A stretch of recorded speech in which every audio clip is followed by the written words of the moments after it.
అన్ని పార్టీలకు ఇచ్చే అవకాశం ఉంటుంది సార్ బీజేపీకి.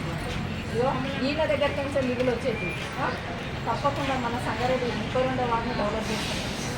ఒక అవకాశం ఇవ్వాలి. 2026 సంగారెడ్డి మున్సిపాలిటీ ఎన్నికలు వచ్చినాయి.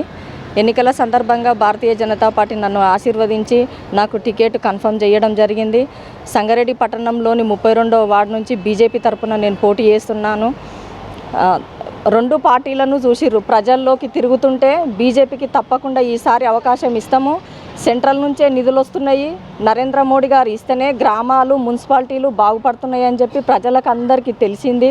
అందు గురించే ఈసారి కంపల్సరీ బీజేపీకి అవకాశం ఇస్తాం. రెండు పార్టీలను చూసినాం, టీఆర్ఎస్ను చూసినాం, కాంగ్రెస్ను చూసినాం, బీజేపీకి అవకాశం ఇస్తామని చెప్పి జనాలలోకి వెళ్తే జన ఆదరణ బాగుంది. ఈసారి తప్పకుండా 32వ వార్డులో బీజేపీ జెండా ఎగరవేస్తున్నాం.